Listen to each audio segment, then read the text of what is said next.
Assalamualaikum warahmatullahi wabarakatuh. Ya, mahasiswa sekalian, pada pertemuan kali ini kita akan membahas terkait dengan isolasi dan identifikasi asam usnat pada usnia SP.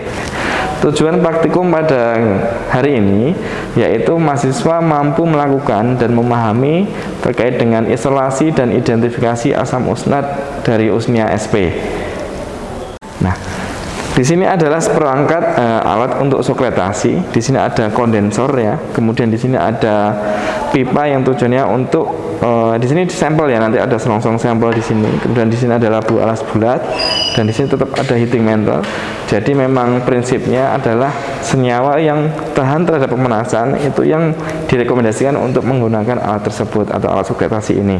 Nah, cara yang pertama adalah bagaimana kita memasukkan sampel kita ke dalam alat ini atau pipa ini, yaitu dengan cara kalau kita sehari-hari itu misalkan ingin bikin lemper lah katakanlah, nah kita sesuaikan berapa besar lemper yang akan kita buat atau selongsong yang kita buat itu disesuaikan dengan diameter alat yang ada di laboratorium. Dengan cara seperti apa?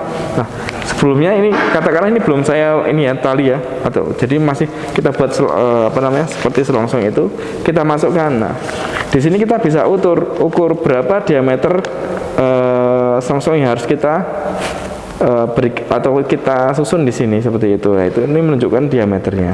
Nah, selanjutnya kita tarik kembali, baru kita tali dan kita masukkan sampel ke dalam kertas saring ini.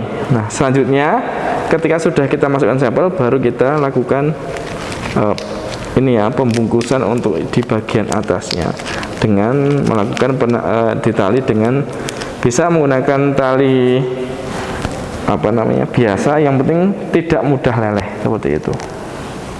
Nah, terkait dengan cara menali ataupun seperti apa nanti disesuaikan dengan serapi mungkin ya, sehingga dan banyak besarnya atau banyak simplisnya sesuai dengan panduan yang sudah ada.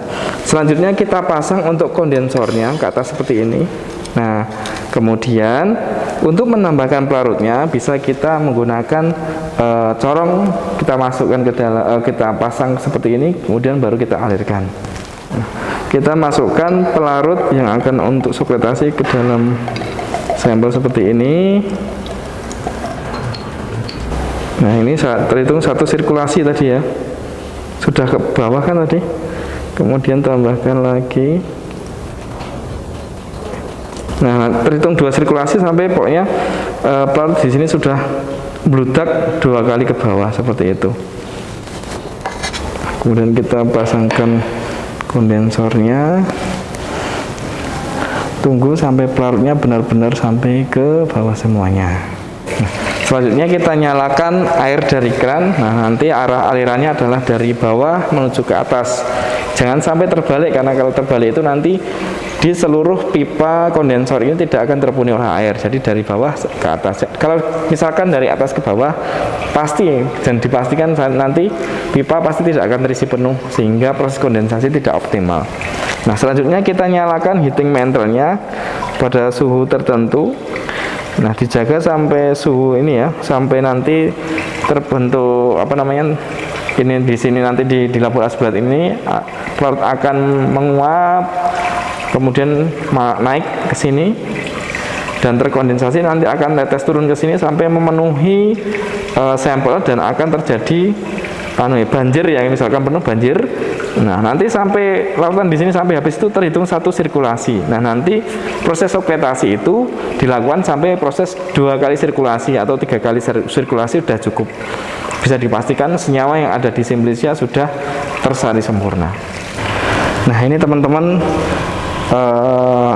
hasil running yang pertama ini sudah mau mendekati siklus yang pertama. Kita tunggu sampai benar-benar pelarut yang berada di sampel banjir dan turun ke bawah ke labu alas bulat seperti itu.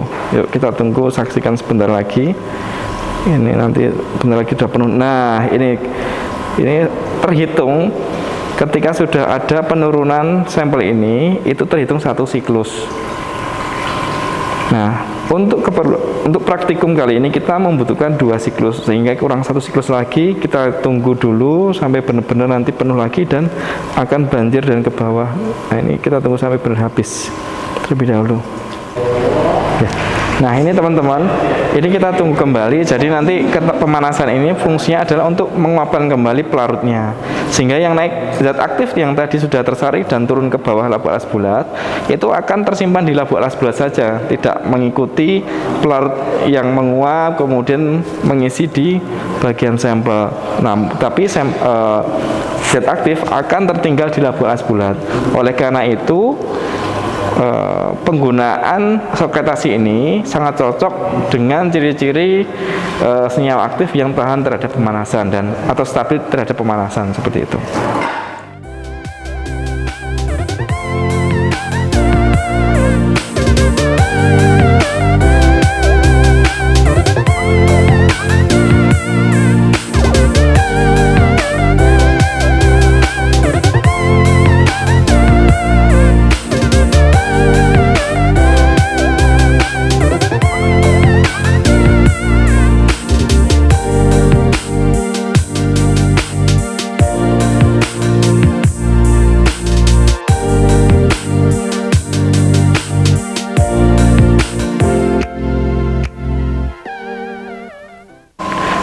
Berikut praktikum pada kali ini. Mungkin nanti di tahap selanjutnya adalah identifikasi atau analisis kualitatif. Nanti kita rangkum pada pertemuan yang paling akhir beserta dengan metode-metode atau praktikum-praktikum yang tema lainnya seperti itu. Assalamualaikum warahmatullahi wabarakatuh.